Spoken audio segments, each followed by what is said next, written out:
How's it going, you guys? So in this video, I'm going to be discussing why you don't actually need carbohydrates as an athlete if you allow yourself the weeks or months that it takes to train your body to actually oxidize a higher rate of fat at higher VO2 maxes and actually be able to spare glycogen and create refill glycogen at the same rate as carb-adapted athletes. So let's see. So first of all, most studies done on ketogenic diets in relation to performance, they're done in too short of a time period to account for the time it takes to actually adapt the athletes or the subjects being studied to keto adaptation. They don't actually keto adapt the athletes. Okay, so studies that are comparing low carb diets usually aren't even low enough carb to induce ketosis. So these studies where they're using, carb intakes over 50 grams a day, they're not relevant to ketogenic diet performance in athletes, first of all. So you have to make sure the study in question is actually lowering the carb intake enough to induce ketosis. That's the first thing. The second thing is it takes approximately 2 weeks to be in full-blown ketosis where your body's actually breaking down body fat and for energy. And the second thing is your body, just because your body is producing ketones, does not actually mean that it's absorbing those ketones as energy during exercise. And then the other thing is it takes even longer for your body to build the mitochondrial density that we know happens after months of ketosis.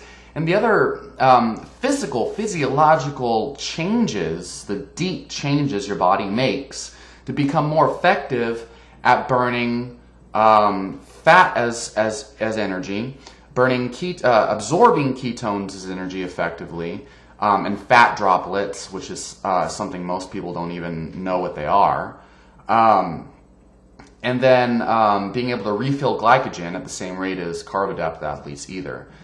It takes a lot of time for this to happen. And so a lot of the studies done on keto-adapted performance is done 4 days at a time, for 4 days, for 1 week, for 2 weeks, for 14 days. And these athletes are hardly even, using ketones for fuel at that point. So of course you're going to see higher cortisol, you're going to see lower lean mass because they just dropped a bunch of damn body water. Doesn't mean they're losing muscle. You're going to see performance decline in the first 4 weeks because they're not keto adapted yet. It would literally be like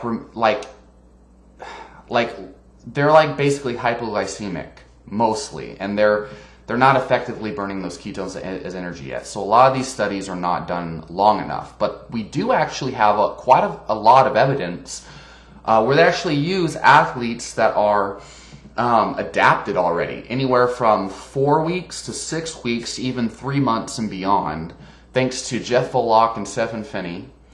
And we actually find, so first of all, one of the big things we find, and first of all, before I even start this, you're not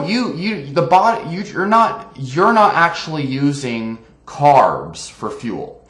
You're not using glucose for fuel necessarily either. Okay? Let's not forget the main purpose of glucose and glycogen in these things is to produce ATP for energy. Okay? So people say, oh, glucose is the main source of energy in the body. You're fucking wrong. It's ATP, not glucose. And then this idea that glucose is the most efficient fuel is really what we're trying to say is it's most efficiently at producing ATP. Now, what people are failing to realize is, so fat oxidation in carb and high carb athletes, usually it's within the range of 60 to 70% of an athlete's VO2 max. Basically, if you're operating at 60 to 70% of your VO2 max, you're basically exercising at an intensity where you can actually talk, generally. The talk test generally around a rate of perceived exertion of, personally, I would say 6 to 7, or actually around 5 to 6 out of a 1 to 10 scale. So That's carb-adapted athletes. 60 to 70% of your VO2 max can be fueled by fat oxidation, beta oxidation. But what happens when you take 6 weeks to adapt your body to ketosis by restricting carbohydrates under, 30 grams a day? What happens? What we actually see in studies is that athletes, they start to be able to burn fat as fuel at higher and higher intensities. And so there's studies done on keto-adapted athletes where after 3 months, they're able to burn fat up to 90% of their VO2 max. So think about that. These experts like Mike Dolce, UFC, MMA nutritionists or whatever, they're going on these long rants about how you need carbs to fuel exercise at higher intensities. And unless you're just doing a walk or something, you can't do that, blah, blah, blah. But they're completely blind and ignorant to the fact that you can train your body to burn fat at higher intensities. So let's think about that. Let's think about burning fat at 80% of your VO2 max, which is very realistic from the evidence we see, and people who have actually studied it the right way, past 4 weeks. What happens? What's 80% of your VO2 max? Think at going at a moderate run. Think about doing, let's say, kickboxing sparring. Let's say an RPE 7.5 to 8, okay, out of 10 on a regular basis. That's the majority of the training that I see in the gym, with occasional bouts up to about an RPE of 9, okay? The majority of an athlete's training can be done at 80% of your VO2 max, with little bouts of 85 to 90%. But it's a pace that can be sustained for long amounts of time in one sitting. Now, 90% of your VO2 max seems to be the cutoff point for keto-adapted athletes. 90% of your VO2 max. What is 90% of your VO2 max when we're looking at from a practical standpoint? That's pretty vigorous. That can sustain a large amount of an athlete's energy demand. Even in sports like football and basketball and MMA, 90% of your VO2 max, how much time does an athlete spend in 90% of your VO2 max? Not a lot of fucking time, okay? With little bout, so 90%, anything past 90% is only going to be sustained for intermittently. Little bits and pieces of your training is going to be past 90% of your VO2 max. And I'm talking from a carb adapted standpoint. We don't spend that much time in that energy zone, okay? We already know that can't be sustained with the existing knowledge on carb adapted athletes. So, what I'm getting at here is, first and foremost, that so-called top gear people say they need carbs to reach, we seldom ever hit that top gear in the first place. Now, let's just say, from the data we have, that we can train our bodies to burn up to 90% of our VO2 max from beta oxidation and ketones and fat oxidation to produce ATP. How about this? What about the FASTER study? And I'm going to post a video where Jeff Volek has a long lecture from 2019 where he summarizes the majority of their research with references that you can look at. And if you want, you can look up their studies or buy their book. The Art and Science of Low Carbohydrate Performance, only like $8, brand new. I have multiple copies. It's an amazing piece of work from 2010. But they actually found that elite level athletes, they compared elite level athletes on like a 2-hour maximum effort bike ride to high carb athletes, okay, high carb elite level athletes, and they're cyclists, okay, so they compare the two, and they're exercising past up to 90% of their VO2 max at certain points in this study. And they measured post-workout glycogen stores at different periods of time. And they found, so they gave the high carb athletes a post-workout carb shake, and the keto-adapted athletes, they gave them a fat shake. Okay, despite the fact that the keto-adapted athletes didn't even consume carbs after their workout, but the carb-adapted athletes did. They found that the fat-adapted athletes, the keto-adapted athletes that were already keto-adapted for like 4 to 6 weeks, actually refilled glycogen just as fast as the high-carb athletes, even though they didn't consume post-exercise carbohydrates. And to some degree, some of them restored carbohydrates even faster, or glycogen even faster. So basically, your body doesn't just magically stop producing glucose or glycogen. And, people who don't understand gluconeogenesis will say, oh, it's because your body's breaking down its own muscle to produce the glycogen. It's actually not true. Your body actually refills glycogen from the glycerol backbone of triglycerides that comes from your fat stores, essentially. And maybe some of the fatty acids you consume from your diet, depending on which ones we're talking about here. So, essentially, the primary source of glucose, of glycogen, in a fat-adapted state is actually from fat. Okay, not from amino acids from your muscle tissue, and definitely not from dietary protein. But if let's say that you've been starving for 30 days, your body will already burn all of its body fat off. You'll look anorexic, like what most anorexic people will look like, most starving people will look like, and then it burns muscle tissue. Your body doesn't just burn muscle tissue because it doesn't have carbohydrates and it needs to fill that demand. People don't understand. Gluconeogenesis is a demand-driven process, and if you have plenty of body fat, the body's not going to just break down muscle tissue. It's going to break down its body fat first, because body fat's entire purpose is to supply energy demands when energy is scarce, and then muscle tissue when you are so malnourished that you're on the verge of death. Okay, muscle tissue is a last resort thing. So, and do I look? Yeah, right. Like, yeah. Look at that. Yeah. I'm so. It's so catabolic, right? Fucking. Yeah, man. I'm breaking down muscle tissue for glucose, right? Stupid. Totally not true. Where is it getting at this? So look.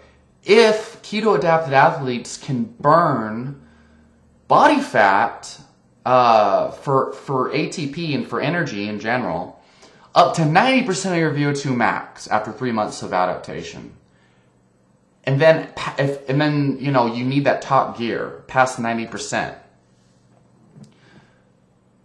you still refill glycogen to the same rate that carb-adapted athletes eating a post-carb shake do. So that anything past 90% is still going to be fulfilled from the stored glycogen.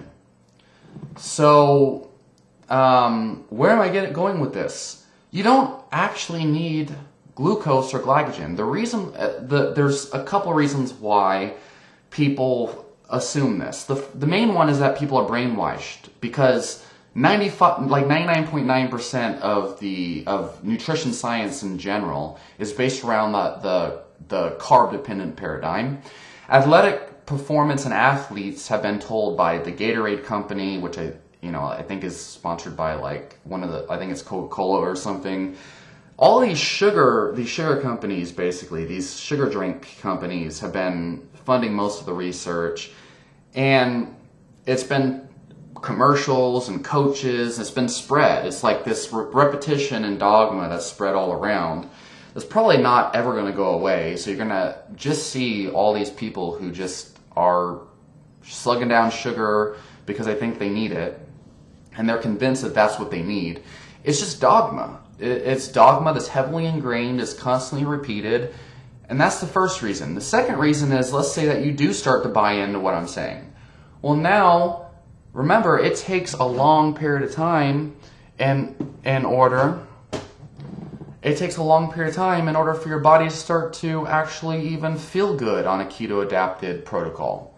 It takes, 3 weeks for your body to start to, be more effective at absorbing the ketones that it's producing, right? The first week is terrible. Most people, they can't get through 1 week without carbs because they get insomnia, they get muscle cramps, and they feel lethargic because they're not getting enough sodium. Most people are scared of eating sodium, and they're scared of red meat, and they're scared of saturated fat, which are all things that are number one importance in order to become keto-adapted. So they can't rely on their own body fat as fuel because they're fucking brainwashed into thinking that salt is bad for them. So they have insomnia and cramps and feel like crap, and probably get adrenal fatigue from a sodium deficiency, hyponatremia, which is more prevalent. That's what the keto flu is caused by. And especially for exercise performance, even on a high carb diet, you need more salt. And then people are slugging down caffeine, which depletes their salt even more. So low salt and not getting the recommended 5 grams of sodium a day or 1 tablespoon a day of salt is a huge reason why people, they do this keto thing and then they can't get past the first 2 weeks. That's one reason. Second reason is that they don't eat enough fat. Third reason is they're not eating enough protein because they're told that protein will kick them out of ketosis. So then they're deficient in protein, and most people don't get enough protein even on a high carb diet. And so then they blame, it's because I need carbs. Like, no, it's because you're malnourishing yourself and you're being bamboozled by all these gimmick people. Well, I mean, even Stephen Finney and Jeff Volek talk about restricting protein. But you need at least 1 gram per pound of lean mass. And most people are getting, they'd be lucky to get half of that, especially as an athlete. So that's the second pitfall. The third pitfall is that they're not eating enough fat. So this whole thing about low protein, they're talking about in the context of percentage of calories. And we have studies done on modified Atkins that compares 60% fat, 30% protein diet to 80% fat, 20% protein diet or whatever, and they find, or 15%, but they find that there's no difference in ketones and results unless you have epilepsy, eating more protein and less fat. So, but the thing is, if you're an athlete, you're getting most of your energy from breaking down fatty acids, everything from restoring glycogen to, and again, gluconeogenesis is not protein driven, it's demand driven, and it's using primarily fat. So these athletes are not getting enough fat in their diet. They're not supplementing with MCTs, which can drastically improve their performance in the first 2 months. They're not getting enough sodium, they're not getting enough fat, they're not eating enough protein, and they're also giving up, before 4 weeks. And so they haven't even scratched the surface of keto adaptation yet. And then they just say, keto didn't work, keto's bad, keto raises cortisol. All these people on keto are ignorant fools, they're dogmatic, they're delusional, blah, blah, blah. And yet you're using studies done on people who are eating 100 grams of carbs a day, and they're calling that keto, or people who are keto adapted they're on keto for 4 days. Oh my God, it's insane. And they just assume that, nope, these studies done on people on a ketogenic diet for 2 weeks, showed that athletic performance goes down, therefore keto's bad. Completely ignoring, how insane and deep of a change, burning fat for fuel actually is on a physiological mitochondrial level. So, you're going to feel like crap for the first month. Your athletic performance is going to go down for the first month. But if you eat enough sodium, 5 grams of sodium a day, supplement with magnesium, 400 milligrams a night, and then maybe take about, 1,500 milligrams of potassium supplement from new salt throughout the day, like most people on keto do. And then, supplement with, MCTs or bulletproof coffee in the morning to get enough fat. I do that before training, and I have been for the 2 years I've been on a ketogenic diet, competed in Muay Thai and everything. There is another ketogenic fighter who has too, Sylvia Vaughn something. You'll feel you won't feel as bad if you do these things I'm talking about, if you do it right. But no, people don't fucking research. People don't give a shit. So they're just going to be relying on carbs. They're going to call people like me, like quacks and whatnot, when they're the ones who haven't understood the research. Look, if you disagree, that's fine. But if you like insist that there's no way it can be done and you're full of crap and all this crap, you're the one who is being dogmatic in that sense. There's a possibility you're wrong and you're not accepting it. And I'll admit that there's a possibility that some people, for whatever reason, may just not be able to do this approach. But I do believe that most people who think that keto doesn't work for them have not done it properly for long enough. And I hate to sound like one of those like dogmatic vegans who say, oh, you didn't do it right, or whatever, or you were never vegan. But the fact is, it takes about 3 weeks to start reaping some of the benefits of ketosis. After about 6 weeks, you should feel different. And after 3 months, your exercise should completely improve. Imagine this. You're able to do three intense mixed martial arts sessions. Let's say you do strength and conditioning in the morning. You do skill work in the afternoon, and then you do sparring in the evening. You do that 4 days a week. Let's just say that.